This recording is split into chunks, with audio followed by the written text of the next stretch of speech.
TV 2020 ekranlarından merhaba sevgili izleyenler. Gündem Özel programında Diyalog Medya Grubu Genel Yayın Yönetmeni Sayın Reşat Akar ile birlikte sizlerleyiz. Hemen bugünün konularını sizlere kısaca aktarayım başlıklarıyla. Evet, ilk olarak İskan Bakanlığı eski müsteşarı Hasan Fındık'ın yargılandığı davada tanık olarak dinlenen dönemin İskan Dairesi Müdürü Öztan Özenergün şok ifşaatlarda bulundu. Müsteşar Hasan Fındık'ın 70.000 sterlin, kendisinin de 40.000 sterlin aldığını itiraf etti. Detaylarını vereceğiz. Bununla bağlantılı olarak da Kuzey Kıbrıs'ta yaşayanlar yönetim mekanizmasının da bulunanların icraatları konusunda ne düşünüyor? Özellikle tabii rüşvet ve yolsuzlukla ilgili röportajlarımız var. Sizlerle paylaşacağız. Diğer taraftan güneyde de göreve başlayan Rum Yönetimi Başkanı Christodoulidis bakanları yolsuzluk konusunda uyardı ve kırmızı çizgisini ortaya koydu. Bir başka konumuzsa emekli çıkan İngilizlerin yabancı ülkeler arasında ilk tercihinin Yunanistan olduğu açıklandı. Güney Kıbrıs'ta 7. sırada, yine detaylarını ele alacağız. Son olarak da Cumhurbaşkanı Ersin Tatar ve Başbakan Ünal Üster'den sonra Meclis Başkanı Zorlu Töre'de kalabalık bir ekiple taziyelerini sunmak üzere Ankara'ya gitti. Konuşacağız. Hepsi ve daha fazlasıyla tabii ki sizlerle birlikteyiz. Sizlerin de yorumlarını bekliyoruz. Evet, merhaba Reşat Bey. Merhabalar Funda Hanım. Sandalye biraz. Sandalye. Evet, herkese hayırlı günler dileyerek başlayalım. İlginç şeyler oluyor tabii ülkemizde. Bunlar aslında son yıllarda konuştuğumuz, tartıştığımız konular. Nedir bu konular? Devlet yönetiminde ortaya çıkan yolsuzluk, rüşvet, suistimal olayları.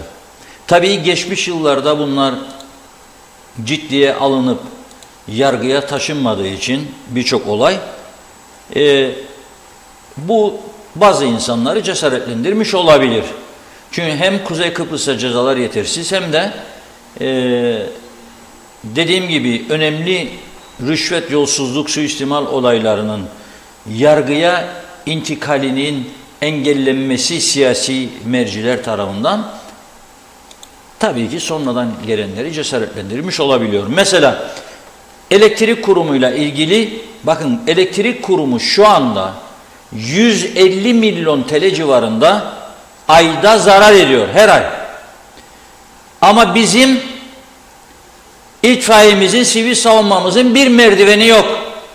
İtfaiyemizin araçları dökülüyor, yolda kalıyor, yenileyecek para yok. 20 milyon Türk lirası yok. Çam kese böceklerine karşı mücadele için, onları, kurtları temizlemek için mi ormanlarımız yok oluyor. Bizim çöken yolları tamir edecek paramız yok. Trafik ikaz işaretlerini yenileyecek paramız yok. Bizim kuruyan göletlerimizi yeniden aktif hale getirecek paramız yok. Bizim arıtma tesisi kuracak paramız yok. Pis atık suları denizlere veriyoruz yıllardır. Bizim hastanelerimizde birçok ilaç yok, uzman doktor yok. Fakat bu taraftan ne kadar büyük savurganlıklar yapılıyor düşünün siz. Elektrik kurumunun 100 milyonlarca euroluk usulsüzlük, yolsuzluk, suistimal iddiaları var bu kurumla ilgili. Ta 2009 yılından bu yana, iyi dinleyin lütfen, 2009, 14 yıldır takip ediyorum ben bu olayları. Mahkemeye gidiyor, sonra değişiyor yönetim falan, bir şey savcılığa takipsizlik falan filan, sonra kalıyor, savcılık mesele yok diye kapatıyor dosyayı. Çünkü siyasetin baskısı var üzerinde. Bırakın bunu diyor. Kooperatif Merkez Bankası ile ilgili çok ciddi yolsuzluk iddiaları var, o da mesele yok. Kıbrıs Türk Hava Yolları 5 milyar yaklaşık o dönem. Şimdi bugün oldu, hala da yargıya taşınan bir şey yok. Dolayısıyla cesaretlendiriyor. Daha neler olmuş? Şimdi İçişleri İskan Bakanlığı'nın eski müsteşarı Hasan Fındık 4 parça araziyi, tabii bu araziler biliyorsunuz ya, bizim değil. Ya Nagi'nin, Nigoli'nin, Andrulla'nın falan. Para vermedik, birinin değil. Nasıl olsa Rum'undur, istediğin gibi kullan. Bu 4 parça araziyi ne yapıyor? Hüseyin Vasilyalı'nın adına usulsüz bir şekilde kaydediyor. Sonra bu araziler satılıyor bir müteahhide ve bundan elde edilen paradan 110 bin isterlini müsteşar ve dönemin İskan Dairesi Müdürü alıyor. Şimdi bu dönemin İskan Dairesi Müdürü Öztan Özenergün bir hafta önce mahkemeye çıktığı zaman sorgulanırken diyor ki, ben aslında diyor iskan nedir, nasıl yöneteceğim, ne yapacağımı bilmezdim ya diyor. Beni diyor partizanca atadılar bu göreve diyor. Bilmiyorum ben bu işi. Bu ülkemizin neden bu hale geldiğini, bu KKTC'nin neden çöktüğünü, bu KKTC'nin neden bu kadar Rum'un bıraktığı, terk ettiği mal ve mülkü yağmaladığımız halde kendi ayakları üzerinde duramaz hale geldiğini anlamak için somut bir olaydır bu. Bu KKTC'yi yönetmesini bilenler yönetmedi, işi bilenler yönetmedi. Bu KKTC'yi partizanlık, kişilerin çıkar uğruna yürüttüğü siyaset yok etti, mahvetti. Tümü suçludur. Normal adil bir düzen kurulursa tümünün yargılanması lazım. Ama iş işten geçtikten sonra ne olacak diyebilirsiniz. Olması lazım. Bakınız Yunanistan'da bir tren kazası oldu. Ne oldu tren kazasından sonra? Ne oldu? Ulaştırma Bakanı Kostas Karamanlis haksız yere hayatını kaybeden insanlara bir saygının bir gereği olarak diyor, görevimi bırakıyorum diyor, istifa ediyorum. Var mı bizde böyle bir uygulama? Olabilir mi? Olamaz. Medeniyet meselesi, kültür meselesi. Neyse, devam ediyorum. Şimdi bu tanık olarak dinlenen, hani o şu dedi ki, geçen hafta ben partizanca getirildim, bu iş benim görevim değildi. Hadi be Öztan dediler, partinin adamısın, senin de müdür yapıyoruz ha. Kim olsa reddedecek bu işi, kabul etti. Daha yüksek maaş, daha önemli şey. Şimdi bu adam aslında yargılandı daha önce. Müsteşardan önce, Fındık'tan önce. Ve kendisine mahkeme 4 yıl hapislik cezası verdi. Burasını lütfen iyi dinleyin. 4 yıl hapislik cezasının 2 yılını bile doldurmadan meclisin geçirdiği şartlı tahliye yasası veya hükümetin aldığı tüzüğüne istinaden müracaat ediyor. Diyor ki şartlı tahliyeden yararlanmak istiyorum. Dönemin bakanı veya bakanlığı da 2 yılı bile dolmadığı halde tamam diyor, hadi koçum al çantayı çık. Şimdi siz böylesi bir yolsuzluk, rüşvet olayı sonrasında yargının 4 yıl verdiği cezayı siyasi oyunlarla gene kendi kendinize çıkardığınız bu şartlı tahliye tüzüğü veya yasası neyse yüzünden 2 yıla düşürüyorsanız, 2 yılın altına siz yargının gücünü de etkisizleştirmiş oluyorsunuz. Yani yüzünüze, gözünüze bulaştırdınız demektir. Yani bunu kim çıkardıysa hepsinin yargılanması lazım demektir. Çünkü bakınız, enteresan olan noktaya geliyorum. Ne diyor mahkemede? Satır satır okuyacağım. Dün. Şimdi bu arkadaş 2 yıldan önce çıkıyor, 4 yıllık ceza. Öteki fotoğraf, ötekisidir. Öztan Özenergün. Ve mahkemede dün kahkaha da atmış. Savcı soru sorunca kendisi kahkahadan kırılmış arkadaş, kurtuldu çünkü. Ne diyor? Müsteşar Hasan Fındık diyor, bir gün beni yanına çağırdı. Hüseyin Vasilyalı'yı tanıttı. Ona yardımcı olalım, biz de faydalanacağız dedi. Vasilyalı, güneyde kalan mallarına karşılık mal talep ediyordu. Ancak hem hak sahibi değildi, hem de eşdeğer puanı yetmiyordu. Ben devlete ait arazileri tarım tahsisi ve eşdeğerden hak sahibi olduğu yönünde doldurdum. Böylelikle devlete ait 4 parça araziyi sahte belgeyle diyor Vasilyalı'nın adına geçirdik. Daha sonra Vasilyalı'yı Olgun amcaoğluna yönlendirdik. Olgun amcaoğlu müteahhit galiba. Diğer işlemleri amcaoğlu tamamladı. Koçanlar hazırlandı. Tapu dairesinden alıp Hasan Fındık'a götürdüm. Hasan Fındık sahte belgeyle şahsın üzerine geçirilen 4 parça araziden birinin koçanını Vasilyalı'ya, diğer üçünün koçanını amcaoğluna vermemi istedi. Emlakçı Olgun amcaoğlu 3 araziyi sattı ama kime ve ne kadara sattığını bilmiyorum.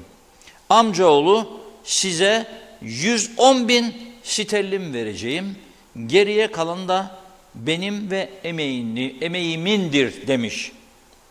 Ben amcaoğlunun ne kadar aldığını bilmiyorum. Sormadım da diyor. 110.000 sterlini 2 ayrı seferde ödedi. Her ikisini gece evimin yanındaki park alanına gelerek verdi. İlk seferde getirdiği 55.000 sterlinin 20.000'ini ben aldım diyor Öztan Bey. 35.000'ini aynı akşam Fındık'ın evine götürdüm. Sonra ikinci parti geldi. Gene 20.000 ben aldım diyor. 35.000 ona verdim. Toplamda diyor ben 40.000 sterlin aldım. O da diyor 70.000 sterlin aldı. Funda Hanım'ın 700 yıllık maaşı gibi mesela. 700 yıl çalışırsa belki o parayı biriktirebilir. Sterlin çünkü 23'tür. Bir sterlin çarpın bakayım 70.000'i 23'te ne eder? 1,5 milyon gibi bir para eder. Az para değil. 1,5 milyon. Evet. Şimdi bu olay benim bu kişilerle hiçbir alıp vereceğim yok. Ne onu tanırım ne de diğerini tanıyorum. Ama bu olay gerçekten bu ülkede yaşananların sadece bir tanesidir. Elektrik Kurumu'nun eski genel müdürü ve şoförü şu anda cezaevindedir. 66.000 TL için. Bu arkadaş 2 yıl yaptı 40.000 TL için. Fındık ne kadar ceza alacak onu da Ağır Ceza Mahkemesi kararlaştıracak, göreceğiz. Ama o da içeri girdikten sonra onu o tarihte müsteşar yaptılar oraya. O parti kimse de iktidara gelir gene şartlı tahliyeden yaralanabilir. Veya başka bir partide olsa sen beni ben seni seçim falan filan diyerek o da yapabilir. Kendi kendimize bir sahte düzen yarattık. Bunun içinde bir sahte oyuncuk kurduk. O oyuncuğa kendi kendimizi inandırdık. Bunun adına da forever dedik. Forever. Budur mesele. Bu mesele budur benim görüşüme göre. Olacak şey değil ya. Bir avuçluk memlekette neler döner. Elektrik Kurumu'nun çoğu zaman yakıt alacak parası yok. Elektrik Kurumu zararına satış yapıyor. O zararı Maliye Bakanlığı bir yerlerden bulup borçlanıp ödüyor. Elektrik Kurumu sayaç alamıyor aylarca. Telefon dairesi benim evime telefon bağlayamıyor benden vergisini, rüşvetini aldığı halde. Ya iş yerime. Benim yollarım çökmüş kazalarda müthiş artışlar. Bu yüzden benim hasta insanlarıma hastaneler bakamıyor. Bugün bir emekli değerli arkadaşımızın paylaşımını okudum. O verilen numaralar arıyorum diyor. 11 bilmem kaç. Randevu defalarca sonuçta çıkamıyorum içinden diyor. Ve gidiyorum özele beni mecbur ediyor sistem, ülkenin bozuk sistemi. Emekli adama diyor ki git sen özele ver 800 lirayı. Yazacağı ilaçlarla beraber 2.000-3.000 gitti. Adamın aylığı zaten 13.000. 12.000 gitti. 1/3 gitti. Sen burada bir adil düzen kuramadın ama bu düzensizlik üstüne bir avuçluk memleketi ki en çok gurur duyduğumuz neydi bizim? Bu Kıbrıs'ta rüşvet yoktur kardeşim derdik ve gurur duyardık. Bu Kıbrıs'ta yargı bağımsızdır, adildir, adaletlidir derdik. Ne oldu? Yargı 4 sene veriyor, sen 2'ye düşürürsün. Yargı diyor ki 7 sene hapislik öngörüyorsun, ölümlü trafik kazası değiştir. Anayasa diyorsun. Anayasayı değiştirelim. Yok şimdi seçim vardır, benim için o önemlidir diyorsun. Bu bozuk düzen bir yere kadardır. Ben zannederim yolun sonu görülmüştür. Tren öteki trenle çarpışmadan bu yolu düzeltmek zorundayız hep birlikte. Aksi halde hepimizin başı tokuşacak. Hepimiz bu tren kazasından bir şeyler olacağız. Bu olamaz yani. Bu şimdiki bu dava bize devletin içinde nelerin döndüğünü somut bir şekilde gösteren bir olaydır. Bu budur. Bu budur. Senin olmayan, başkasının olan bir malı bir şekilde ayak oyuna başkasına, o da ona, o da ona, o da ona, alan memnun, satan memnun. Satan adam ne yapmaya sana 110 bin sterlin veriyor? Herhalde 2-3 katı da onun cebe girmiştir. Senin kara kaşına, kara gözüne yapmaz bu işi. Ama benim en çok ağırıma giden bu şartlı tahliye dedikleri uygulamadır. Yani siz o zaman yap da korkma diyorsunuz herkese. Yap ve korkma. Çünkü ben seni bir şekilde affettireceğim. Ne olacak? 22 ay, 20 ay, 19 ay, kaç ay kaldıysa bilmiyorum. Gözü açayıp kapanıncaya kadar geçer. O yüzden düzelme şansı çok azdır. Elektrik Kurumu, başta Kıbrıs Türk Hava Yolları, kooperatif ve diğer kooperatifler, köy kooperatifleriyle ilgili yolsuzluk, suistimal, rüşvet dosyaları yargıya taşınmadan ve ağır cezalar gündeme gelmeden bu işlerle mücadele edeceğini, başarılı olacağını söyleyen sadece kendi kendini kandırır. Yapamaz çünkü. Böyle bir ihtimal ve olasılık olamaz. Vatandaşların da zaten güveni kalmadı. Biraz sonra ona değineceğim. Ama bu yeni Rum yönetimi başkanı nasıl kıskanmayayım ben adamları ya şimdi bak. Tam da üstüne denk geldi aynı güne. Dün ilk Bakanlar Kurulu toplantısı yapmış Christodoulidis ve kırmızı çizgilerini ortaya koymuş. Nedir kırmızı çizgileri? Birinci kırmızı çizgi yolsuzluk olmayacak diyor. Bakanlar Kurulu'na. Yolsuzluk olmayacak, hiç bağışlamam diyor.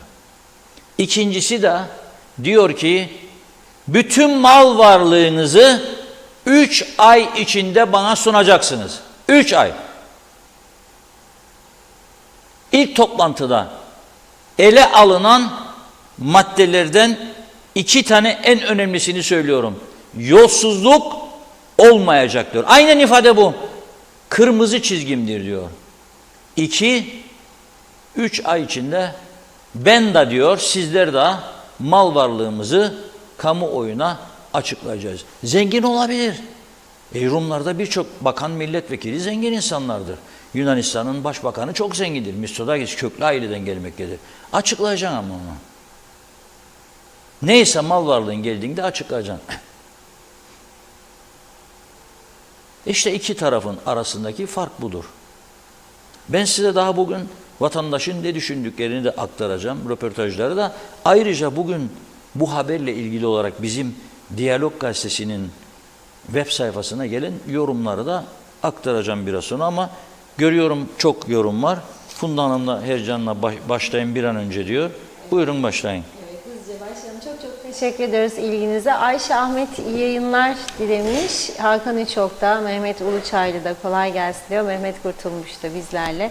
Hüseyin Koltan, doğru ve gerçek haberin adresi. Hoş vakitler, keyifli dakikalar dileriz saygılarımla. Ağzınıza, yüreğinize sağlık dedi. Kemal Osman Ceyhanlı da iyi yayınlar diliyor. Handan Felek de, Aysin Öztürk da iyi yayınlar yazmış. Çağatay Donner, büyük harflerle haramiler ülkesi diyor KKTC. Yücel Barbaros, bir şey bilmem diyen eşdeğer komisyona atanan başkandı diyor. Ali Dayı, iyi yayınlar Reşat Bey yazmış. Erdal Yarkın'da. Evet, Yüksel Öner, diş tedavim yarım kaldı. Kanal tedavisi yaptırıyorum. Diş ünitesi bir tane olduğu için diğer doktor izin vermediği için dişim yapılamıyor. Yani kadrolu doktor ne yapıyor ne de sözleşmeli doktora yaptırıyor demiş. Özelden de ayrıca size yazdım Reşat Bey. Celal Harun, Sayın Harun Çakır'a mesajım. Hiçbir zaman hiçbir insanın unutmayacağı anıları, bir de yaşadığı güzellikler var. 29 yıl sonra ilk defa polise uğradım, çok duygulandım. Orada bir insandan gördüğü yürekten bir sevgidir. Yeter ki insanın içinde iyilik olsun. Onun erişemeyeceği hiçbir yücelik yoktur. İnsan gönlü kadar büyüktür.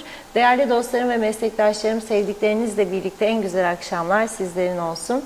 Ahmet Barış'a sıkıntı yok diye biliyorum, arkadaşlarımız bakar. İzzet Kahraman iyi yayınlar dilemiş. Elif Bağbaşı da diyor ki her taraf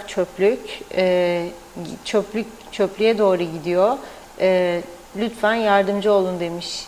Evet, Mehmet İnancı hoş vakitler dedi. Caner Aspava da iyi yayınlar diliyorum yazmış. Kemal Osman Ceyhanlı, bu yapılan yolsuzluklar ortaya çıkan ya bilmediğimiz, duymadıklarımız. Bu yüzden tüm sorunlar birbirine girdi. Nereden tutarsan tut elinde kalır. Mehmet İnancı batmış batırılmış kaoslar ülke yaratılmış. Reşat Bey helal olsun bu sahtekarlıkları başaranlara dedi. İzzet Kahraman ne diyor? Tren rayları kalmadı. Trafo istasyonu vardı, yıktılar diyor. Sayar Eker çalan çalar, çırpan çırpar. Halk da vergi bataklığında batar. Adada mafya yuva yapar, hükümet alkışlar. Halk pahalılıktan ağlar, hükümetin tekmeyle başını duvara çarpar. Sözün bittiği yer oldu KKTC demiş. Nazime Nalbant da hiç kaçırmadan izliyorum. Londra'dan herkese selamlarını, sevgilerini yolladı. Program süper, kolay gelsin. Bir zamanlar her şey düzenliydi ama ne oldu da her şey bozuldu? Günden güne daha çok eski günleri arar olduk. Artık sonumuzda hayır etsin inşallah, her şey daha iyi olur diyor. G Mono Forever KKTC dedi. Fevzi Mehmetçioğlu da iyi yayınlar yazmış. Tema Yavaş da Londra'dan sevgilerini yolluyor. Aytaç Bey de. Ertay Kızıl, inanılacak gibi değil bu mu UBP? Nereden baksak yolsuzluk, kayırmacılık, sahtekarlık, tepeden aşağı şaibe içinde. Kıbrıs halkı ellerinden bir kurtulsa demiş. Alpay Erişken, bu hükümete hiçbir şey olmaz. 2 yıldır bir tek şey yaptılar mı? Akşam para yardımı depremzedeler kampanyasında tüm destek veren hala teşekkürler diyor. Oteller Başkanı çok güzel konuştu. Biz okulları da yapalım. Hükümet mecliste havaya devam etsinler. Emekçilere teşekkürler, başarılar demiş. Bir iki mesaj daha var. Ayşe Güner Mertcan, ülkemizde dönen dolapları ne diyor? Reşat Bey'den öğrenmeye devam ediyoruz. Ahmet Halil de iyi yayınlar dilemiş. Teşekkür ettik. Devam edeceğiz. Buyurun. Evet, ben size bugün bu Diyalog Gazetesi'nin kapsamlı haberiyle ilgili, bu arada tabii muhabirimiz Suna Erden'e de teşekkür ediyorum. Mahkeme sürecini başından sonuna takip ediyor. Başladığı günden bugüne. Fotoğraf çekmeye çalışırken tehditler aldığını da öğreniyorum. Kolay bir iş değildir. Mahkeme muhabirliği, adli muhabirlik bizim ülkemizde kolay değildir. Kutluyorum kendisini.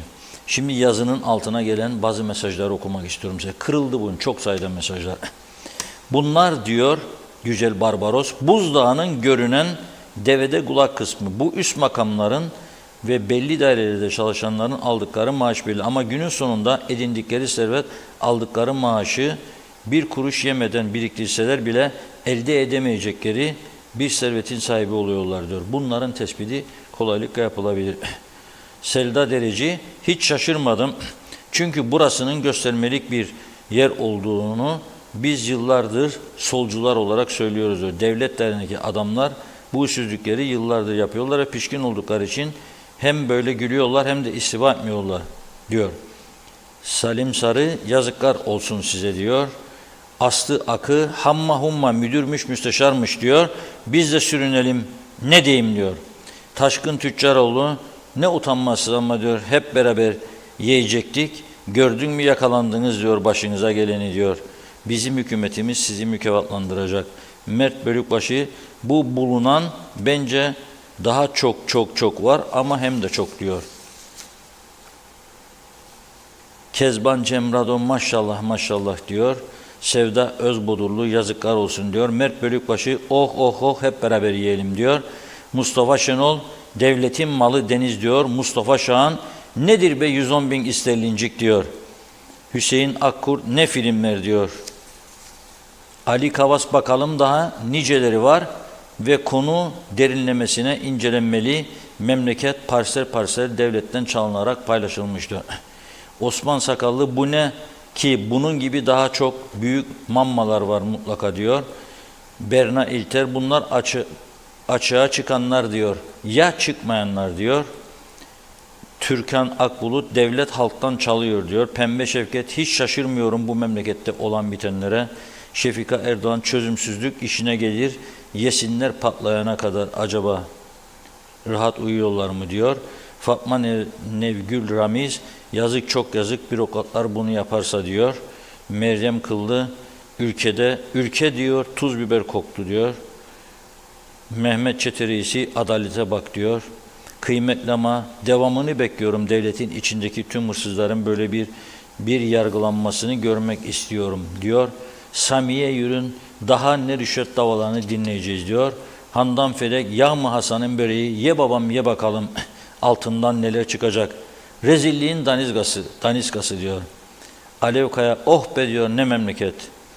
Arın Taşarkan rezillik derim diyor. Aydın Aksu daha bu devlet devede kulak bile değil. Son 10 senede ülkenin yarısını trilyoner oldu. Adam devlet dairesine tek maaş alır. Gel gör ki malikanesi var. Çocuklar Avrupa'da okur. Altında 3 tane araba. Ye kürküm ye diyor. Mustafa Savaş avukat. Çalışma ile zengin olunsa idi eşeğin semeri altından olurdu. İşlerini iyi biliyorlardı diyor. İsmail Bükülmez yüzsüzler bir de sırıtıyorlar. Adalete bak. Adam devleti dolandırmış, şartlı tahliye edilmiş. Birol Heran neler varmış, milletin hiçbir şeyden haberi yok diyor. Süreyya Cevriye Seyra hırsızlar zehir zıkkım olsun yediğiniz her kuruş diyor. Evet biz bu konuda Kuzey Kıbrıs'ta rüşvet, yolsuzluk, suistimal var mı yok mu diye vatandaşlara mikrofon uzattı bugün muhabirimiz Ömer Kadiroğlu. Dedi ki onların düşüncesini de alalım. Neticede konuşanlar çoğunlukta vardır diyorsa genel diğerlerinde de odur demektir düşünce. Onların görüşlerini de aldık ki kapsamlı bir değerlendirme yapmış olalım diye onları izliyoruz. Yolsuzluk ve rüşvet olayları yaşanıyor. Çok, Çok. çok. Nereden vardınız o kanıya? Her şey belli ortada ya. Evet. Peki neden sizce bunlar yaşanıyor? Koltuk sevdasını fırsat bilerek yolsuzluk yapıldı. Eşe dosta peşkeş çekilir. Peki üst düzey yöneticilerin maaşları sizce yetersiz mi? Ondan oluyor mu bu işler? Yeterinden fazladır. Yeterinden fazladır. Gizli ödenekleri nasıl yani? 30 gözlülük insan gizli ödenek almış olur. Söylenti öyle. Söylenti öyle ama bilemeyiz tabii. Zaten bunun için memlekette ne olduğu belli değil hiç. Kimin eli kimin cebinde. Evet. Onu bilmeyiz. Peki neden oluyor sizce bu gibi olaylar? Vallahi bu gibi olaylar sana söyleyeyim ben. Yani ilgisizlik, iş yapmamazlık, neme lazımcılık, bağa dokunmayan yılan bin yaşasın. Hep böyle oluyor işte. Denetim yok. Denetimsizlikten olur bu olaylar. Başıboşluk. Başıboşluk, denetimsizlik işte. Peki acaba üst düzey yöneticilerin maaşları yetmiyor mu da yolsuzluğa ve rüşvete başvuruyorlar? Vallahi önlerinde birçok para vardır. Yetişlerin kaparca beni doldursun. Çünkü geçici bir dönemdir bunlar başta. Ne kadar doldurursa kârdır. Kanıtlandıkça vardır diyebilirim. Yalnızca bir ve iki kişi değil, belli ki işin içinde daha fazlası vardır. Bu buzdağının görünen kısmıdır diye düşünürüm. Görünmeyen kısmını görmek istemek gibi. Peki sizce neden yaşanıyor bu gibi olaylar? Devlet denetim mekanizması yok, liyakat yok. Yani siyasetin daha az etkin olduğu bir devlet yapısı tasarlanmalıdır diye düşünürüm. Bizde her şey çok kişiye ve siyasete bağımlıdır. O yüzden de bunlar yaşanır. Benim düşüncem alınan maaşın hakkını vermiyorlar. Yani alınan maaşların normal olabilir. Ama hizmetini vermiyorlar. Yani aldıkları maaş kadar hizmet verebilseler hiç kimsenin şikayeti olmazdı. Sizce devlette yolsuzluk ve rüşvet olayları var mı? Halası var. Var. Halası var tabii. Neden vardınız bu konuya? Nasıl? Ben çocuk değilim ya. 45 sene devlette işledim ben. Ondan vardım, görürüm. Tabii. Peki neden oluyor sizce bu? Vurdum duymazlık. Herkes aynıdır. Bütün büyüklerimiz aynıdır. Hiç ilgilenmezler. Denetlemez. Denetleme yok hiç. Hiç. Üst düzey yöneticilerin maaşları az olabilir acaba? Ama çok azdır. Bence var. Neden vardınız bu konuya? İnsanlar yolsuzluk yapar, döner üstüne bir de mükafat alsın diye bölüm değiştirirler. Ama normal bir vatandaş yaptığında solu hapishanede alır. Peki neden yaşanıyor sizce bunlar? Caydırıcı ceza yok. Caydırıcı ceza olsa hiç kimse yapmaya cesaret etmez. Devlette yolsuzluk ve rüşvet olayları var mı? Çok. Neden vardınız bu konuya? Her zaman için böyle geldi böyle gider. Hep vardı. Hep vardı var olacak. Evet. Neden oluyor sizce? Ne bileyim ben terbiyesizlikleri. Yetersiz değil onlar misli maaş çekiyorlar ama doymuyorlar. Hiçbir zaman da doymayacaklar. Bugüne kadar kim önledi? Bundan sonra da kim önleyecek? Böyle devam eder. Öyle devam edecek. Valla ona cevap veremeyeceğim. Her şey ortadadır. Görmeyin. Bir şey söyleyemeyeceğim bu iş için. Herkes aklındakini kullansın. Bir şey demeyeyim, malumdur ortada. Her şey görünen köy kılavuz istemez. Sizce devlette yolsuzluk ve rüşvet var mı? Her şey var. Vardır. Bu söylediklerinin hepsi var. Neden vardınız bu konuya? Senelerdir görürük. 74'ten sonra bilhassa aman Allah. Aman Allah. Tutanın elinde kalır. Nasıl önlenebilir bu yolsuzluk olayları devlette? Vallahi baştan tutacaklar. Ta Cumhurbaşkanından gelsinler en aşağı. Ancak ciddi disiplinli bir çalışma olursa bunu düzeltebilirler. Üst düzey yöneticilerin maaşları sizce yetersiz olabilir mi acaba bu gibi suçları işlemek için? İnsanoğlunun hiçbir zaman maaşı veya şeyi yetmez. Ne kadar isterse alsın sonsuzdur.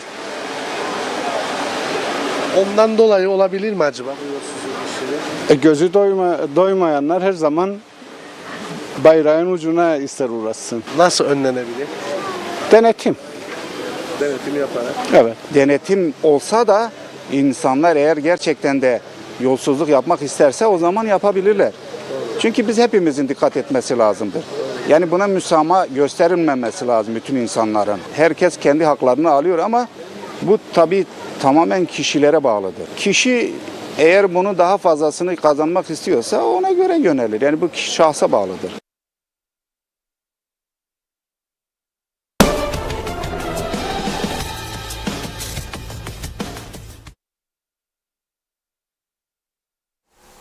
Öyle bir noktaya geldik ki vatandaşlar bu ülkede rüşvetin, yolsuzluğun var olduğuna inanıyor artık.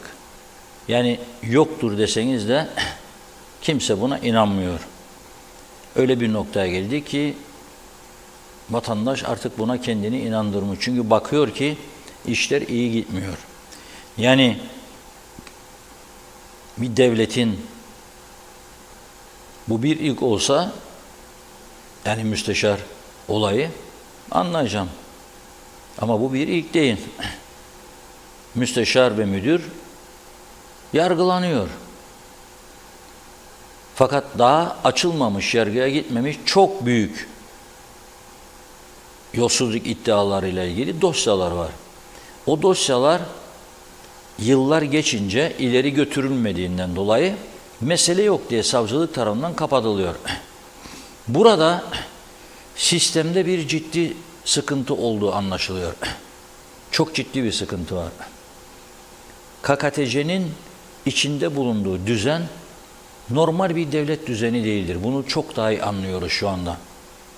Çünkü zamanında öyle yasalar geçirmiş ki hukuktan anlamayan, dünyada nasıl uygulama olduğunu bilmeyen, araştırmayan, araştırmadan bilmeden yasa yapan meclisler gördü bu ülke.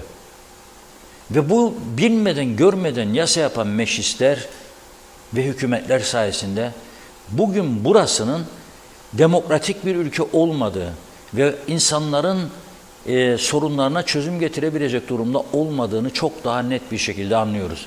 Bakınız bir tarafta ne kadar büyük yolsuzluk olayları dönüyor, bir tarafta da devlet en önemli ihtiyaç malzemelerini alamıyor. Şimdi özelden yazıyor bana vatandaş. Özelden yazıyor, bakınız. Diyor ki, ben size bunu özelden yazmak istedim.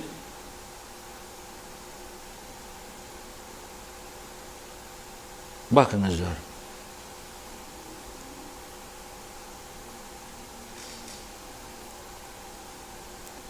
Abim diyor, ağabeyim yani, 1,5 ay önce safra ameliyatı için Gazi Mausa Hastanesi'nden randevu aldı diyor. 1,5 ay önce. Kendisine 1,5 ay önce müracaat etti. Yani doktor dediği halde ameliyat olman lazım safra kesesinden. Nisan ayına atmışlar. 80 milyonluk İngiltere'de yaparlar ama aciliyetine göre de değiştirirler bu uygulamayı. Ama diyor o Nisan gelinceye kadar devamlı diyor iltihaplanma var. Rahatsız olur hastaneye gideriz. Her 2-3 günde bir gideriz. Bir gece yatırırlar tekrar çıkarlar. Bir gece yatırırlar tekrar çıkarlar. Nisan gelinceye kadar bir şeyler olacak. Patlayacak safra kesesi diye korkuyorlar. Özele gidiyorlar. Özelde diyor 60.000 liracık diyor. 60.000 TL'cik diyor. Bu adamlarda 60.000 TL varsa verecek ya. Yoksa ne yapacak? Ölecek mi yani? KKTC bu noktaya geldi. Yeterli doktoru yok. Hastaneleri yetersiz. İlaçları yok. Fakat bu taraftan milyarlar gidiyor. Yani böyle bir düzen nasıl bir düzen? Ne getirecek bize? Yani bunu esas sorgulamamız lazım. Ne getirecek? Adam diyor ki ben İskenderisi Müdürlüğü'ne atandığım zaman diyor bu ne iş olduğunu nasıl yapacağım, yöneteceğimi ne yapacağım bilmiyordum diyor. Fakat diyor partizliydim diye partizanca beni atadılar diyor. Sonra müsteşar çağırdı beni diyor. Bu 4 parsel araziyi bu adamın adına geçirelim. Diyor ki bu adam hak sahibi değil. Puanı da yok diyor. Şimdi puanı olsa yasal olacak.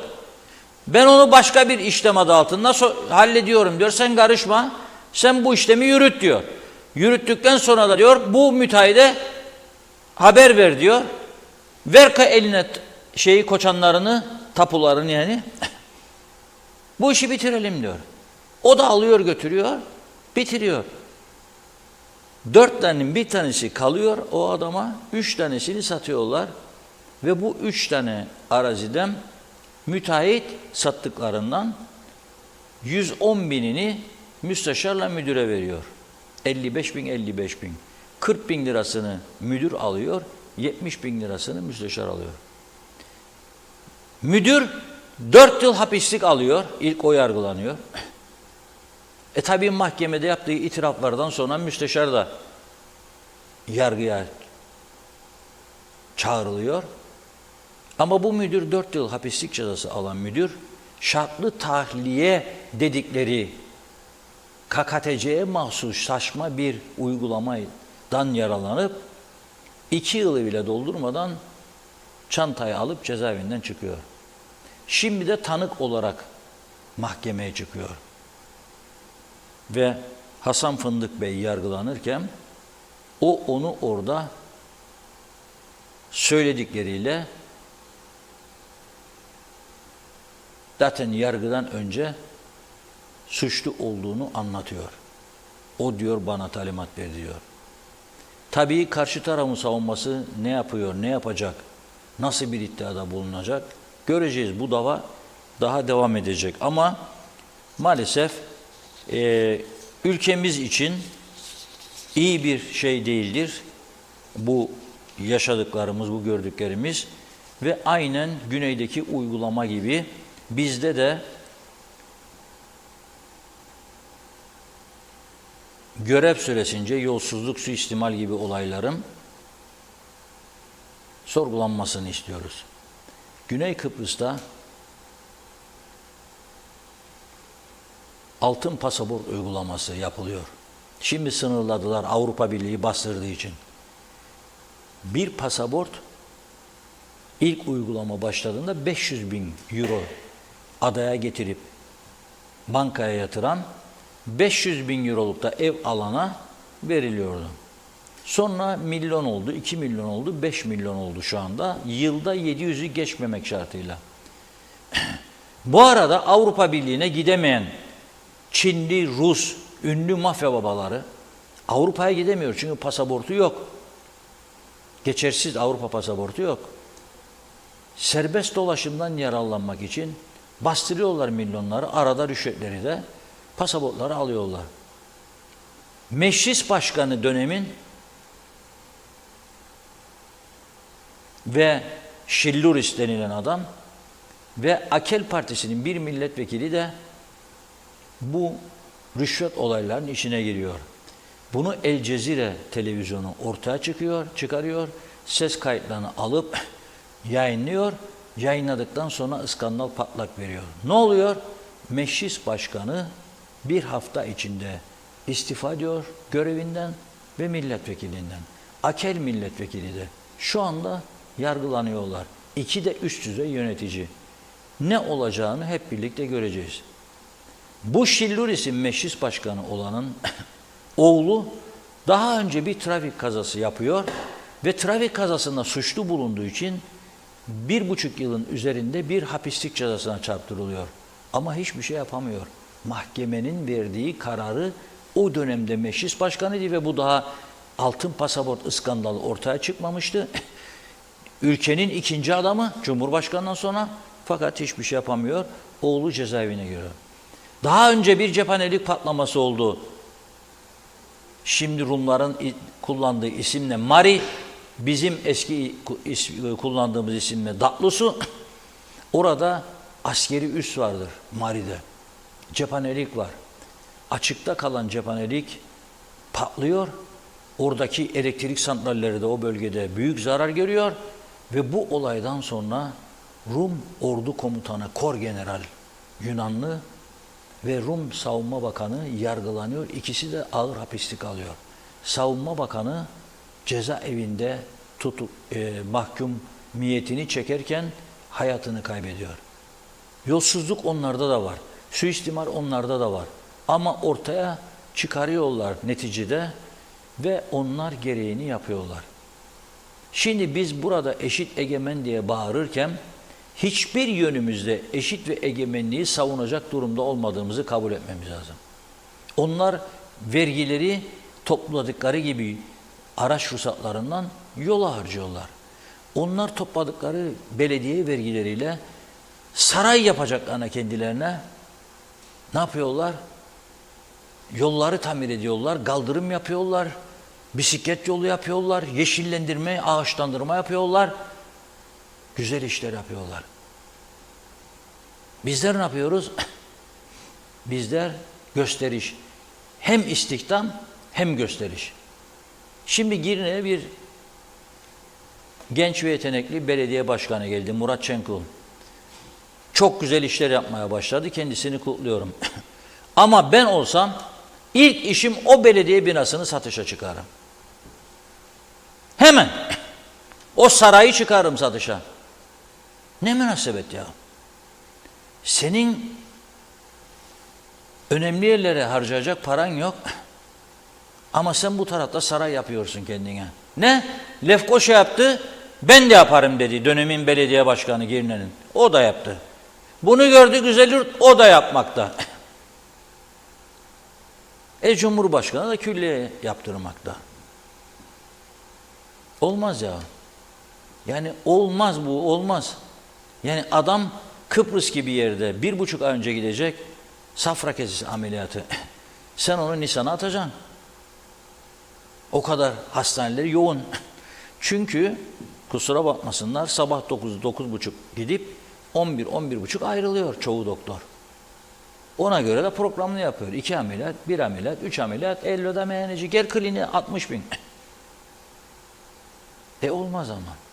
Tabii biliyorsun bu 60.000'lere de fatura vermiyorlar özel kliniklerin çoğunda. Çoğunda. Ama Rumtan'a gidiyorum ben. Doktor normal bir doktor. Parayı aldığı zaman sekreter faturayı çıkarıyor, imzalayıp mühürlüyor, veriyor bilgisayardan. O diyor devletimi çalamam. Biz burada ne diyoruz? Ne be vereceğim parayı da yesinler. Doldur keseyi. Aradaki fark maalesef budur. Biz yaptık, biz çekeceğiz. Kendim ettim, kendim buldum. Buyurun Funda Hanım. Evet, hızlıca başlayalım mesajlara. Aytaç Bey, ben şahsen inanıyorum bir gün her şey düzelecek gibi görünüyor. İnşallah her şey düzelir. Elif Bağbaşı da iyi yayınlar demiş. Evşen Emre, dağlardaki ağaçlarımız mahvolup gidiyor. Bu işi çözecek kişiler ne yapıyor? Mehmet Ali Özdemir, iyi yayınlar dilerim yazdı. Evet, İzzet Kahraman, ana yapar, ana vatan yapar, yavru vatan da anadan gördüğünü yapar diyor. Türkiye'de ne varsa Kuzey Kıbrıs'ta da olacak diyenler demiş. Şenol Tatlıcıoğlu, selamlar. Osman İlhan, bizim puanlar elimizde kaldı. Bir karış toprak almadık. Fındıkta malları satsın, köşeyi dönsün demiş. Melike Taşçı, merhaba, Sayın Taşoy meclis kürsüsünden ihtiyat sandığı yasasının en geç Şubat sonu meclise taşıyacağıyla ilgili söz vermişti. Mart'a girdik, bir gelişme yok. Gerçi 1,5 senedir dairenin yönetim kurulu başkanını atayamayan birinden icraat beklemek saflık olur. İyi ki varsınız, iyi yayınlar diledi. Sevilay Biranlı, bizim bir ricamız olacak, Sağlık Bakanlığı'ndan kanser ilaçları ve diğer ilaçlar ne zaman gelecek öğrenebilirseniz seviniriz demiş. Turgay Gezen, devlete ait arazilerin partizanlıkla yandaşlara verilmesi çürümüşlüğün ve kokuşmuşluğun en önemli göstergelerinden biri. Ganimet kültürü dediğimiz kültür tam da budur diyor. Bu düzen nereye kadar bu şekilde devam edecek? Ne söylersek söyleyelim, Kıbrıs sorunu çözülmediği sürece bu memlekete adalet gelmeyecek. Meral Kavaz, yiyebildikleri kadar yesinler ama hepsi midelerinde kalsın, çıkaramasınlar demiş. Evet, Çağatay Doğaner, aklımdan geçeni tam olarak yazamıyorum, sansürünüzden geçmeyecek. Evet, Alpay Erişken, inanırım bütün bakanlar araştırsınlar, bilhassa eski bakanlar, müdürler araştırılsın. 500'den fazla garanti hapisteki bizdeki hukuk yoktur diyor. Aynı Türkiye'deki gibidir. Tüm halk bilir, hukuk yoktur demiş. Ertay Kızıl, yolsuzluk vardır, hükümet edenler yapıyor. Hayat pahalılığı diye kamu çalışanı 2 sene sonra 100.000 üzerinde maaş alacak. Devletin gelirlerini aralarında paylaşacaklar yazmış. Zehra Meral Panter de böyle geldi, böyle gider. Evet, İzzet Kahraman, Reşat Bey, Ercan'ı işleten TNT demedi mi haraç verdiler birilerine diye. Daha da geriye gitmeye çok da gerek yok demiş. Alper Ali Güllü, her zaman doğru kanal, doğru haber, kolay gelsin diyor. Mehmet Uluçaylı, devlette liyakat ve bilgi beceriye göre işe alımları olmadığı bir düzende torpil ve beceriksiz kişiler sayesinde geldiğimiz durum ortada. Kişilerin emekliliğine 3-5 ay kala onu yüksek bir mevkiye atayıp emekli olduğunda alacağı yüklü para da yolsuzluktur demiş. Serhat İmamoğlu da yeni değil diyor. Kendimi bildim bileli duyarım diyor. Yolsuzlukları devlet kuruldu kurulalı çalarlar. Hem de en üsttekilerden başlar bu işler demiş. Mehmet Uluçaylı, onu okuduk. İsmet Sencer, harikasınız diyor. Yusuf Tuncer Barkut, sattıkları arazileri devlet geri alacak mı yoksa atı alan diyor, geçti mi?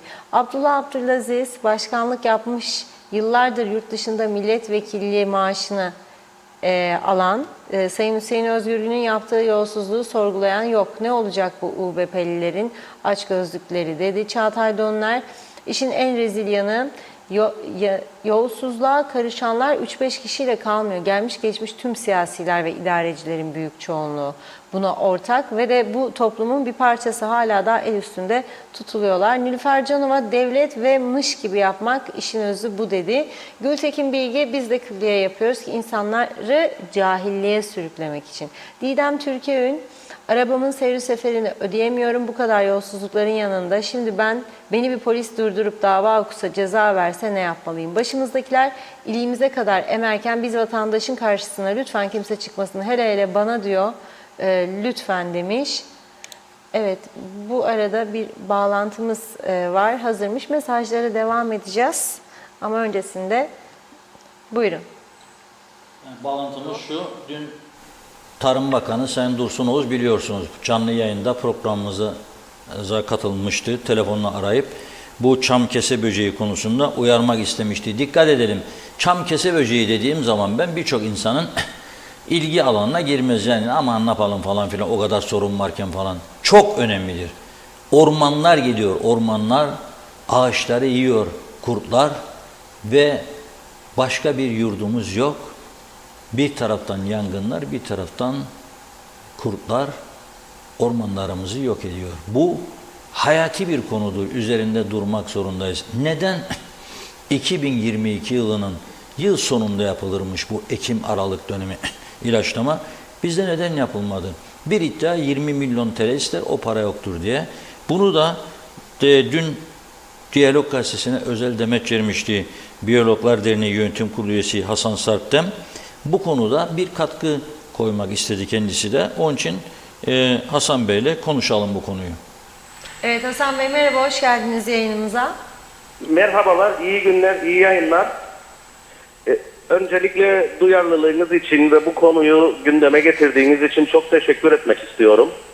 Çünkü ne yazık ki biliyorsunuz çok kötü, çok sıkıntılı günlerden toplum olarak, millet olarak geçiyoruz. Ama ne yazık ki yaşananlardan da bir türlü ders almıyoruz. Aslında bu yaşanan son deprem sürecinin de hepimize bir kez daha gösterdiği gibi her şeyden önce ve her zaman birinci olarak dikkate almamız gereken unsurun doğa unsuru olduğunu ne yazık ki yönetenler hep unutuyorlar. Ve ancak iş patlak verdiği zaman, sorunlar gündeme geldiği zaman çıkıp artık yapacak bir şey yok, ne yapalım, şimdi önümüze bakalım, gereken tedbirleri bundan sonra alacağız demekle yetiniyorlar. Ne yazık ki Dursun Bey de, ben yayınınızı izledim, aynı ifadeleri kullandı. Oysa ki ortada tam olarak söylenmeyen noktalar var. Birincisi, bu günlerin, bu yaşanan günlerin böyle olacağı değil şimdi, değil birkaç ay öncesi, birkaç yıl öncesinden belliydi. Ülkemizdeki çamkese böceği mücadelesi şimdi değil, 30 yıl önceden başlayan bir mücadeleydi. Ve Sayın Bakan'ın söylediği gibi de işte sıcaklıklar arttı, iklim değişikliği var, sadece bundan dolayı ne yapalım, güneyde de var demesi aslında çok doğru bir durum değil. Bugünkü bu gelecek göz göre göre bilinçli bir şekilde hazırlandı. Çünkü biz şunun altını özellikle çizmek isterim. Belki de bu ülke tarihimizde bir ilktir. Yani bize derseniz biz 20 yıllık bir sivil toplum örgütüyüz. Doğa koruma alanında çalışıyoruz. Bugüne kadar başardığınız dediğiniz ne vardır? Bir tane konu gösteririm. O da bu çamkese böceği mücadelesi. Çünkü uzun yıllar süren çalışmalarımız neticesinde 2005-2006'dan başlayan bir süreç. Bakanları ziyaret ettik, uzmanlar getirdik, bütün görüşler ortaya kondu ve ilk kez ismini de vermek isterim. 2014 yılında Kutlu Bey'in Çevre ve Doğal Kaynaklar Bakanı olduğu dönemde sivil toplum örgütleriyle bir protokol imzalandı ve dendi ki bu çamkese böceği mücadelesi uzun yıllara yayılan bir mücadele ister. Bu mevsimlik, bir yıllık bir mücadele değil. Bu şekilde bu ortadan kaldırılabilir ve 2016 yılından itibaren bakın 3 farklı hükümet döneminde, 3 farklı bakan döneminde bu mücadele başarılı bir şekilde yürütüldü ve en son 2020 yılında yine Sayın Dursun Oğuz'un bakan olduğu dönemde kendi imzasının olan belgeyle bu mücadelenin %99.8 oranında başarılı olduğu teyit imza altına alındı. Yani Orman Dairesi, Tarım Bakanlığı bu mücadelenin başarılı bir mücadele olduğunu ve ormanlarımızı çam kese böceği sorununu ortadan kaldırdığını, yani elbette ortadan kaldırdı derken tamamen sıfırlandı değil ama ormana, doğaya, insanlara zarar vermeyen bir düzeye geldiğini tescil altına aldı. Ancak ondan sonraki dönemde ne olduysa oldu, sadece ekonomik tedbirler gerekçesiyle bu mücadele ortadan kaldırıldı ve 2 yıldır, geçtiğimiz yılda yapılmadı ancak ondan önce 5 yıl yapıldığı için bu mücadele, o mücadelenin başarılı etkisi ortada olduğu için geçtiğimiz yılda bizim bu konudaki basın açıklamalarımız, Sayın Bakan'a ziyaret edip verdiğimiz bilgiler, hem bundan önceki Orman Dairesi Müdürü hem şimdiki Orman Dairesi Müdürü'nün yaptığımız diyaloglarda bugünlerin geleceğini, eğer bu yılda yapılmazsa ciddi sorunlar olacağını ortaya koyduk. Ancak ne yazık bu yine yapılmadı. Hiçbir şekilde bu mücadele yapılmadı. Bu mücadele yapılmadığı gibi sizin yayınınızda da bakanın dile getirdiği illa havadan mücadele istiyorlar. Aslında öyle değil. Elbette kuş yuvaları yerleştirilmesi, avcı böcekler yerleştirilmesi, diğer destekleyici unsurlar da yapılması gerekiyor ama bu ülkede nedense Orman Dairesi geçmişten gelen bu uygulamaların hepsini kendisi yapmadı. Sayın Bakan 3 yıldır görevdedir. Neden kuş yuvaları yerleştirmediği, neden bu böcekleri, bu kendisinin bahsettiği destekleyici yöntemleri uygulamadı? Bunları yapılmadı çünkü bu konu önemsenmiyor. Buraya para harcanmak istenmiyor. Sadece bu kriz dönemlerinde bu konu gündeme geliyor. Şimdi ne oldu? Şimdi sıcakların basmasıyla birlikte bu topraklar toprağa iniyorlar. Toprakta bunlar pupa oluşturacaklar. İnsanlara verdiği rahatsızlıklar da bir miktar ortadan kalkacak. Bu konu yine unutulur gibi gelecek. Ancak önümüzdeki yıl Şubat-Mart ayları geldiğinde daha da beter olacak bu durum. Dolayısıyla şu an geldiğimiz kriz durumundayız. Evet, peki Reşat Bey, niçin bakanlık yapmıyor bunu? Sizce dün galiba siz söylediniz 20 milyon gibi Evet. bir bedeli var bunun. Bu parayı Evet, koymadılar bütçeye dediniz. Niçin, yani tasarruf için mi düşünüyorlar bunu yoksa? yani bize söylenen ifadeler bu. Bir de bakanlık kendince şöyle bir şey uydurdu. Diyor ki siz demiştiniz ki bunu 5 yıl yapalım ve 5 yıl sonunda buna gerek kalmayacak. Evet, biz bunu 5 yıllık bir program olarak planladık ama bununla birlikte bakanın şimdi saydığı destekleyici yöntemlerin de hayata geçirilmesi gerekirdi. Kaldı ki 5 yıl ilaçlanmalı dedik ancak 5 yılda öngörülen ilaçlanmanın bile yarısı yapıldı.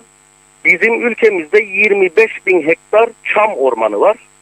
Bu 25 bin hektarın her yıl ancak 10 bin hektarı ilaçlandı. Dursun Bey'in olduğu son dönemde de 8 bin hektara kadar düştü bu. Yani aslında ilaçlanması gereken alanın da 1/3 ilaçlandı geçmiş dönemlerde. Ama buna rağmen çok büyük bir başarı vardı. Yani bu kullanılan ilaç diyoruz ama aslında ilaç da değil, bir bakteridir atılan ve bu bakteri sadece bu çam kese böceklerine etki ediyor ve onların dışında doğadaki hiçbir canlıya, sadece insana değil, zarar vermiyor. Bir şeyin daha altını çizmek isterim. Sayın Bakan diyor ki Türkiye'de de yapılmıyor bu yöntem. Doğrudur, Türkiye'de yapılmıyor çünkü Türkiye'deki çam ormanı alanı bizim ülkemizdekinin 100 bin kat üzerindedir. Orada bu mücadeleyi bu şekilde sergilemek imkansıza yakındır. Ancak biz Türkiye'nin bir ilçesindeki kadar bir çam ormanına sahibiz. Bu ülkede helikopterle bunları ilaçlamak çok büyük bir maliyet gerektirmez. Bugün 20 milyon TL devlet bütçesi için bakanların izaz ikram parasıdır. Bu parayla çok rahatlıkla bu yöntemler yapılabilir. Bu sorun yaşanmayabilir. Ancak Sayın Bakan ve ne yazık ki onun göreve getirdiği arkadaşlar bunu yapmıyor. Ama bundan önceki bütün Orman Dairesi müdürleri, farklı siyasi partilerde, farklı görüşlerde hiç önemli değil ama ormancılık alanından gelen herkes aslında yapılması gereken birinci mücadelenin bu olduğunu söylüyor. Ben bunu anlatmak için biraz şunu örnek veriyorum. Yani sivrisinek mücadelesine benzer bu iş. Sivrisineklerle eğer siz zamanında, kaynağında mücadele etmezseniz başka türlü başa çıkmanız mümkün değil. Bugün lavanta bitkisi sivrisinek kovucu özelliğe sahiptir. Ama ülkenin her yerinden sivrisinek kaynıyorsa siz evinizin bahçesine lavanta ekerek bu sorunu çözemezsiniz. Şu an ne yazık ki 95 yangınından sonra çok iyi ilerleme kaydeden, toplumsal bir seferberlikle ülkenin en iyi kurumları haline gelen Orman Dairesi çöküş durumundadır. Bakın, Orman Dairesi'nin bu ülkede 3 tane önemli misyonu vardır. Birisi orman yangınlarını önlemektir. Sayın Bakan'ın görevde olduğu son 3 yılda bu konuda her yıl daha da kötü geriye gidiş vardır. İkinci görevi ağaçlandırmadır. Bakınız, bu ülkede 95 yangınından sonra her yıl neredeyse 1 milyon fidan dikildi, büyük kampanyalarla yapıldı ve ülke orman varlığı %19'lardan %30'lara yaklaştı. Ancak son 3 yıllık dönemde, bakın, bu yıl, geçtiğimiz yıl çok büyük bir yangın yaşandı. 95 yangınından sonraki en büyük yangın yaşandı. Bu yıl, yani şu an fidan dikim mevsimindeyiz. Bu yıl dikilen fidan sayısı 200 bin civarındadır. Bu gerçekten utanılacak bir rakamdır. Ve üçüncü görevi de çam kesim. Az mıdır bu dikilen fidan sayısı? Tabii ki azdır. Kaç olması lazım? En az milyona yaklaşması lazım dikilen fidanlar. Çünkü Reşat Bey, içinde bulunduğumuz iklim şartlarında dikilen her fidanın ağaç olması da artık kolay değildir. Dolayısıyla biz fidanlaştırma çalışmalarını artırmamız gerekiyor. Ama ne yazık ki, hatırlayın, siz de hatırlayacaksınız. Orman Dairesi yangın olduğunda şu isyanlarla geliyor. Bizde dozer kullanacak operatör yok. Dairede mouse'u kullanacak personel yok. Aynen Yeterli öyle. çalışma yok. Ne yazık ki çam kese böceği sorununda da öyledir. Sayın Bakan şimdi olayları geçiştirmek için işte diyor ki hasar tespiti yapacağız. İşte dairemiz çalışıyor, kuş yuvaları yetiştireceğiz. Ancak bu şu an içinde bulunduğumuz ortamda bunları yaparak bu sorunun çözülmesi imkansızdır. Bunun aksini iddia eden bir tane de orman mühendisi yoktur aslında. Sayın Bakan da bunu çok iyi biliyor. Ancak şu anki bu saldırıları görünen vatandaşların isyanını, sosyal medyadaki isyanı bastırmak için, çünkü biliyor ki birkaç ay sonra bu sorun unutulacak, artık seneye tekrar yaşayacağız. Dolayısıyla bir geçiştirme dönemi yapılıyor. Anladım. Sonuç olarak şu an bir daha iki kadar açık ve sarihtir. Eğer süratle bunların ihale süreçleri falan tamamlanıp yaz sonu, yani Ekim, Kasım gibi, en geç Aralık gibi bu havadan ilaçlama yapılmazsa, siz not alın, göreceksiniz, önümüzdeki yıl Şubat, Mart aylarında bugün yaşadığımızdan çok daha büyük bir yıkım yaşayacağız. Ve şunun da altını çizeyim son olarak. Sayın Bakan dedi ki işte bunlar kurumuş gözüküyor, yaprakları gitti ama işte Mayıs'ta, Haziran'da tekrar yeşerecek. Eğer bu yıl sadece bir yıl mücadele edilmemiş olsa bir kısım ağaç yeniden yeşerecekti. Ancak biz 3. yıla girdik mücadelenin edilmediği ve bir sonraki yılda mücadele edilip edilmeyeceği de tartışmalı bir boyuttadır. Evet. Dolayısıyla ben size fotoğrafları zaten size ulaşıyor. Tamamen kaybedilmiş çok sayıda ağaç vardır. Evet, bir kısmı yeniden canlanacaktır ama kaybedilmiş de çok fazla ağacımız vardır. Dolayısıyla kamuoyunu doğru bilgilendirmek lazım. Süratle devlet imkanları için, bizim Tarım Bakanlığımız için çok büyük rakamlar oluşturmayan bu rakamın ayrılıp ihale süreçlerinin tamamlanıp havadan biyolojik ilaçlamanın mutlaka bu yıl yapılması lazım. Bu sağlanmazsa önümüzdeki yıl durum her halükarda bu yılından daha da felaket olacaktır.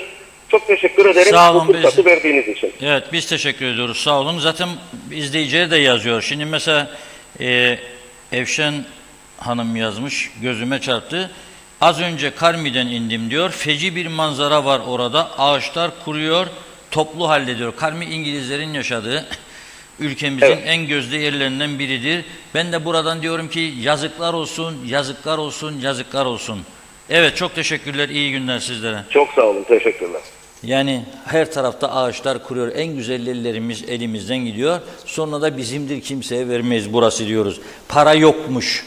Yahu para yoksa bu saraylar yapılırken neredeydiniz? Para yoksa yeni saraylar yapılmasına nasıl izin verdiniz, nasıl istediniz? Para yoksa, hale bakın şimdi siz. Türkiye'de büyük bir deprem felaketi oldu. Hepimiz üzüldük. Çok insanımız gitti yardıma, belediye başkanı falan, ama nereye gitti? Enkaz kaldırmaya gittiler. Ekipleriyle insanlara yardımcı olmaya gittiler. Ondan sonra şimdi bir şey çıktı. Taziye ziyareti. Bakın ama. Cumhurbaşkanı en üst düzeydeki adam. Başbakan da hükümetin başı, gitti zaten. Türkiye'nin en üst düzeydeki yetkilisine, Cumhurbaşkanı'na taziye ziyaretine gittiler ve Kıbrıs Türk toplumu adına taziyelerini sundular. Zaten gitmezden önce telefonda da arayıp sunmuşlardı. Ama bir daha da gittiler böyle yüz yüze, ana yavru, tamam. Şimdi meclisten yapacak iş yok, çünkü meclis yasaları düzeltmiyor. Meclis ülkenin ihtiyaç duyduğu yasaları yapmıyor. Yanlışları düzeltme gibi bir şey yok. Öyle bir dertleri yok.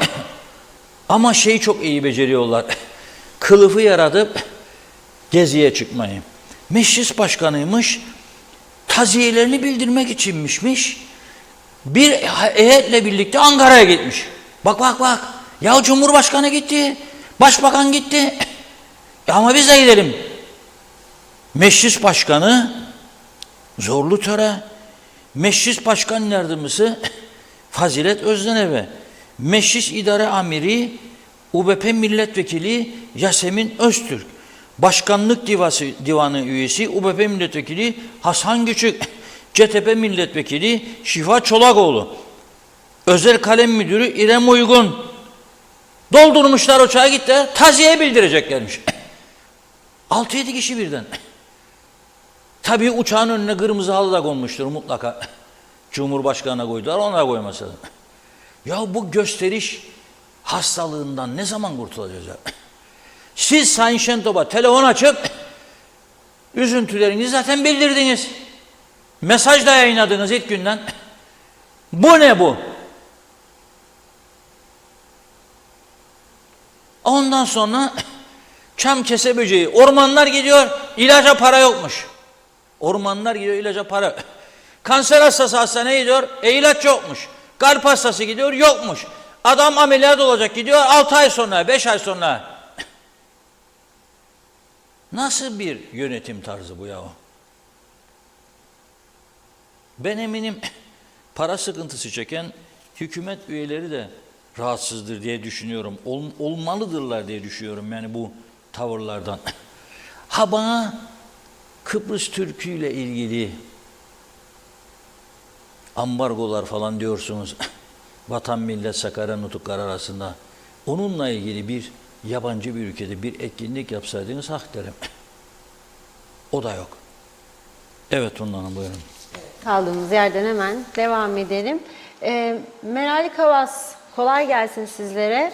Maalesef diyor parası olan yaşar. Çağlar İneci, üstel nasıl diyor 8 şiddetinde dayanıklıymış depreme. Önce devlet binaları yıkılacak, sonra çatlak okullarımız. Bu açıklamayı nasıl yaptı? 8 şiddeti ne demek olduğunu bilmez galiba. Mehmet Aktunalar, yakında Gazi Mosa'da ciddi hastalıklar baş gösterecek. Çünkü yapılan kanalizasyon çalışmasıyla herkes toz toprakla nefes alıyor ve kimse bu işe dur demiyor. Hiçbir ciddi yetkili ortada yok. Nazime Nalbant, ormanlarda çok ağaçlar zarar görüyor. Ve seneyeymiş ilaçlayacaklar, para yokmuş diyor. Bu ağaçlara yazık değil mi? Çok üzgünüm. Salih Mullalı, elbet bir gün mutluluktan yana bizim de yüzümüz gülecek. Mehmet İnancı, Reşat Bey, 50 vekil adaya çok, sayı 25 olmalı. Yasa geçirdikleri yok, kavga çok, adamlar rahat. Aygün Nuri, bu memleketin durumu ortada. Tutanın elinde kalır ve ayrıca bu kadar, yani 50 tane vekil bu küçücük adaya çok diyor. Durum belli. Mehmet Budalı, Hasan Fındık, elimden alınan ve 200 ağaç diktiğim yer vakıflara verildi. Bakan Bey'e durumu aktardım. Yanımda Hasan Bey direktif verdi. Bu adam mağdurdur. Puan yatırdı. Aynı statüde yer verin ki mağduriyeti giderilsin. Tarlamın yanındaki 4 dönüm daha küçük tarlayı istedim.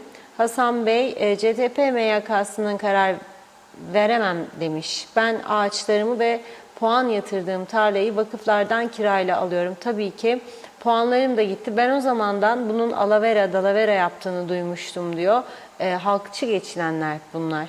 Mehmet Şenler kolay gelsin. Mehmet Bahtiyar Tolon.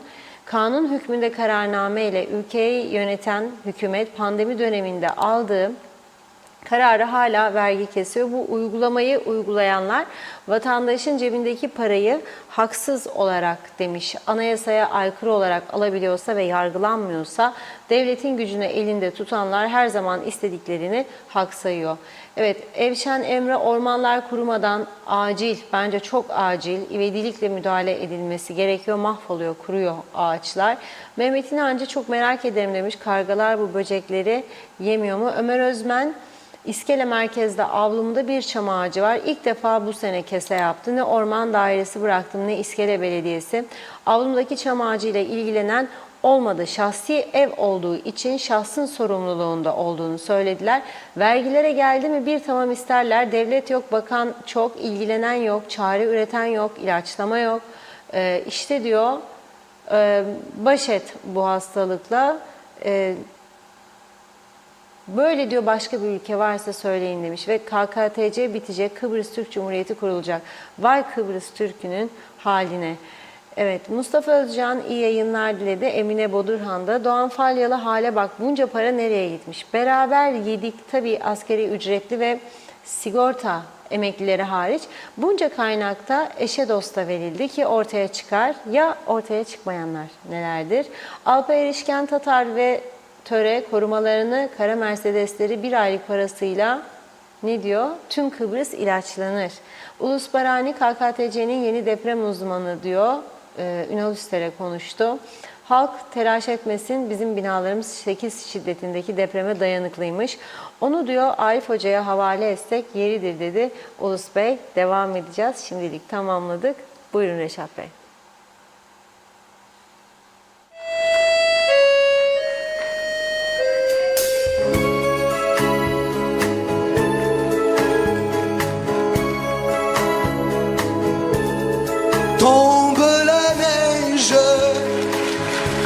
Il ne viendra pas ce soir. Tombe la neige et mon cœur s'habille de noir. Ce soyeux cortège, tout en larmes blanches, l'oiseau sur la branche pleure le sortilège. Pas ce soir, me crie mon désespoir, mais tombe la neige, impassible manège. La la la la.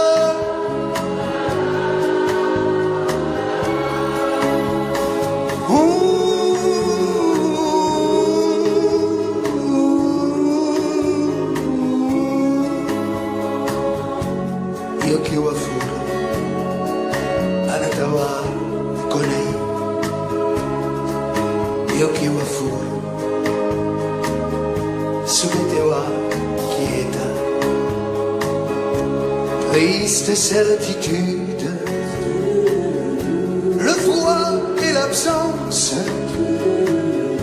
cet odieux silence, blanche solitude.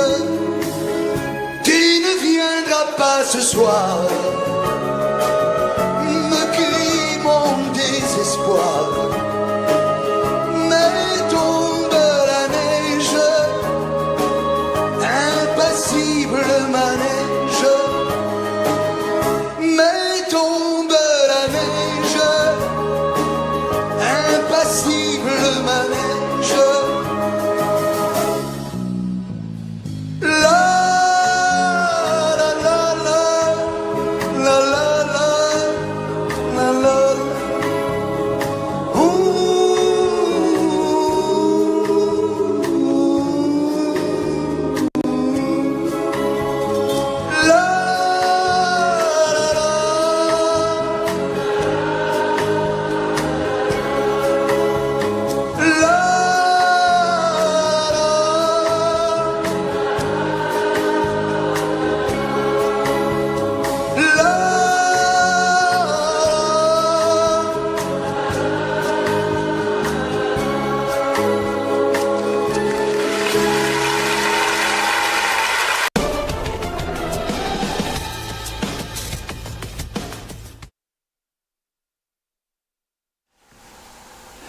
Evet, elbet bitecek güneşe hasret günler ve o zaman kutuplarda yetişen cılız ve minik bitkiler değil, güneşin çiçekleri dolduracak yüreğini. Kimin sözüdür bu? Dün söyledi, sordum, kimse cevap vermedi.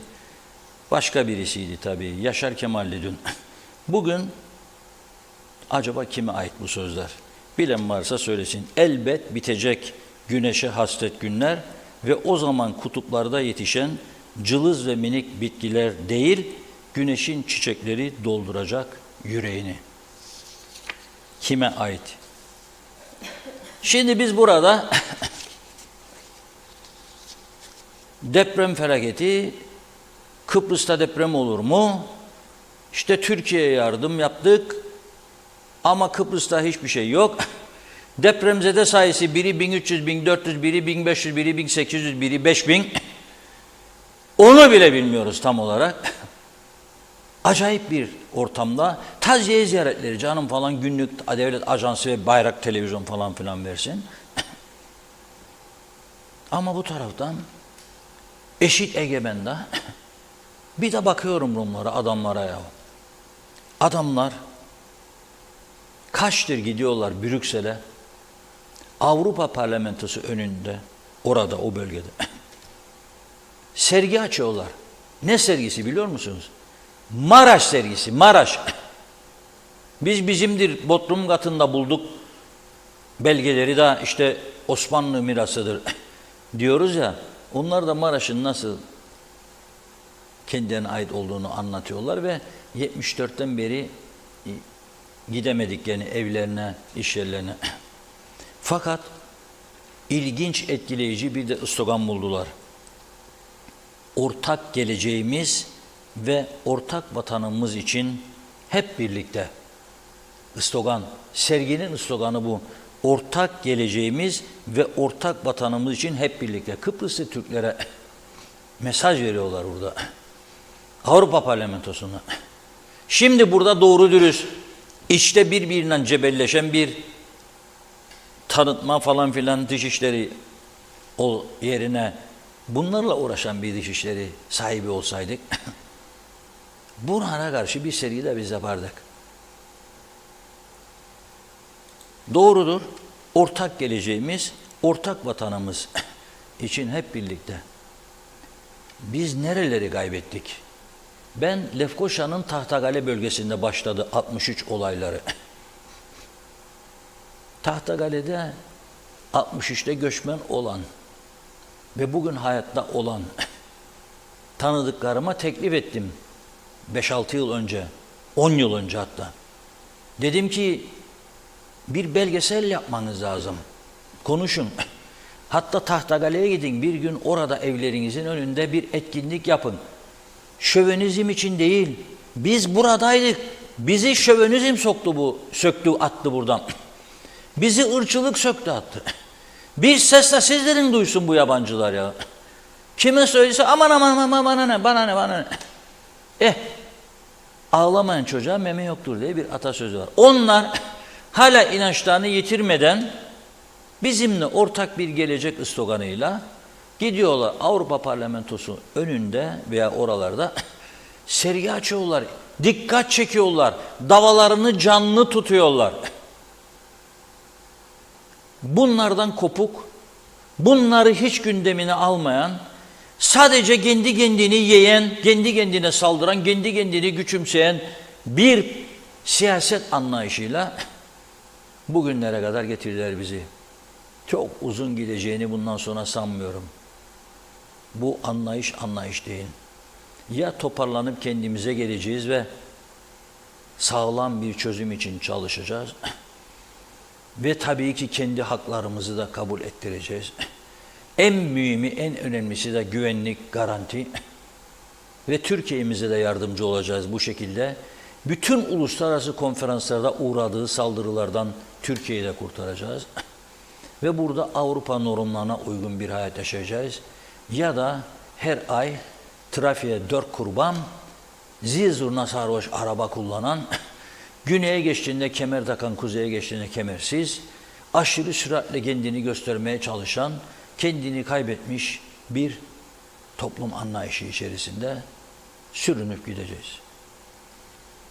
Bu böyle. Üzgünüm ama böyle.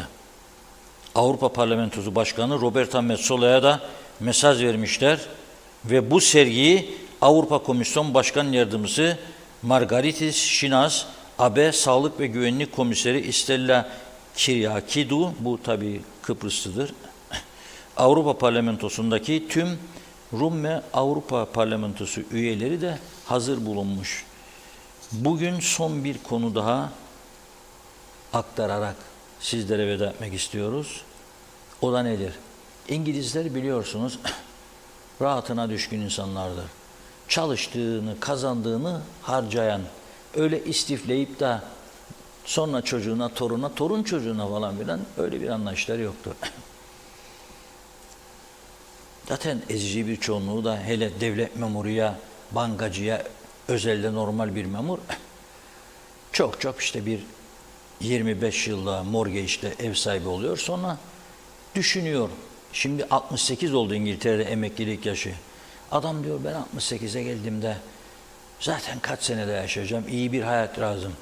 İngiltere'nin soğuğu fırtınasını mı yoksa ekonomik olarak daha tasarruflu olacağım. Yani İngiltere'den alacağım emeklilik ve sattığım evin parasıyla orada bir ev alıp da daha ucuz bir yaşam ama kaliteli bir yaşam, huzurlu bir yaşam nerelere gidebiliriz diye onun hesabını yaparlar ve çok da insanları yurt dışında yaşamayı tercih eder.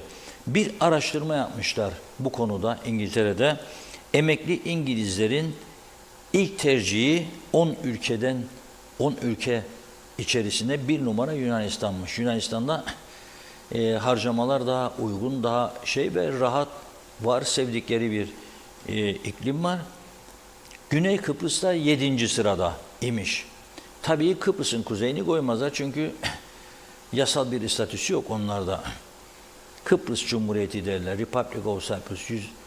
İngiltere Parlamentosu Başkanı da bir süre önce Kıbrıs'a geldiğinde geçen yıl içerisinde demişti ki 500 bin Kıbrıslı bizde yaşar, 50 bin İngiliz de sizde yaşar demişti. Ben 50 binin çok üzerinde olduğunu duydum Rumlardan. 80-88 bin civarında İngiliz güneyde yaşıyor. Çünkü nedir? İklimi güzel bir ülkedir. İngiltere'ye göre daha sakindir. Trafiği de, her şeyi de. Aradığı her şeyi de bulabiliyor. İngiltere'de ne varsa Güney Kıbrıs'ta var. Bizde de var çoğu tabii. Artık bizde de var çoğu. Peki biz şimdi bütün bu birbirimizi yeme, hırsızlar, arsızlar, ahlaksızlar, bilmem haddini bilmezler, bunlarla çarpışmak yerine, bu güzel ülkemizi zehirlemek yerine, ağaçlarını yok etmek yerine, ağaçlarını korumak ve çoğaltmayı becerebilseydik, yeşillendirmeyi artırabilseydik, yollarımızı düzgün hale getirebilseydik ki imkanlar vardı, daha güzel bir hayat tarzı ortaya koyabilseydik, köylerimizi Rumlardaki gibi geliştirebilseydik, güzelleştirebilseydik, binalarımızı yenileyebilseydik ve etkili bir propaganda yapabilseydik, Kuzey Kıbrıs gerçekten cennet olurdu. Nitekim 2003-2004 Annan Planı referandumu sonrasında buraya binlerce İngiliz geldi. O İngilizleri mutlu etmesini bilseydik, bugün Kıbrıs'ta yaşayan herkes çok iyi konumda olurdu. Fert başına düşen milli gelir şu anki gibi 10 bin civarında olmaz, hatta 8 bin civarıdır şu anda. 20-25 bin, 30 binlerde olurdu. Mutluluk içinde yaşardık. Ama biz ne yaptık? Gelen İngilizleri de kazıkladık. Ev sattık, evi vermedik tapusunu çoğuna. Onlara iyi davranmadık. Son kale Karmi'ydi orada kalan bir miktar İngiliz. Şimdi duyuyorum onlar da satıp gidiyorlar. Yazık, günah. Onun için söylüyorum, kendim ettim, kendim buldum. Bir insan ne yaparsa kendine yapar. İyiliği de kendine yapar, kötülüğü de kendine yapar. Kötüyü seçerse kötülüktür, iyiyi seçerse iyiliktir. Evet, son mesajlarımızı alalım, tamamlayalım Funda Hanım. Evet, Figen Mefküre Çaklı, merhaba, şiir Nazım Hikmetran'a aittir diyor. Mustafa Gürsoy da aynı şekilde yazmış. Lale Yılmaz da. Mehmet Kasap, yiyip yuttular memleketi, daha doymadılar. Kubilay Mertun'a, dinledikçe memleketin sorunlarını gün ve gün hiçbir şey düzelmez. Sanki kimsesiz bir adada kim sesimizi duymuyor gibiyiz. Belediyeleri kim kontrol ediyor memlekette. 2009 yılından beri belediye hizmet alıp gerek su gerek başka hizmetler 20-30 hatta 100 bin lira borcu olan, hali vakti yerinde birçok insan vardır. Düşünün ki 2010 yılı sonu itibariyle 1300 lira borcu olan, o tarihte 500 sterlindi borcu, şimdi 50 sterlin. 450 sterlin kamu çalıyor ve sözde kamuya hizmet veriyorlar. Halkın vergilerinden maaş alan sözde başkanlar. Doğan Falyalı, hala kemersiz araba kullananlar var mı demiş. Öyleyse içkili, ruhsatsız, dikkatsiz sürüş, yakın takip yapanlar da var. Aşırı sürat de var. Sür de korkma mı diyor. Son olarak Handan Felek de, güzel ülkemi cehenneme çevirdiler demiş. Yazıklar olsun. Evet, çok çok teşekkür ediyoruz sizlere. Buyurun Reşat Bey, son. Evet, ben de teşekkür ediyorum. Bugün bu kadarla noktalıyoruz. Yarın inşallah daha güzel haberlerle birlikte oluruz diyorum ve hoşça kalın diyorum. İnşallah. Çok çok teşekkür ediyoruz ve veda ediyoruz sevgili izleyenler. Yarın yine aynı saatte görüşmek üzere. İyi akşamlar.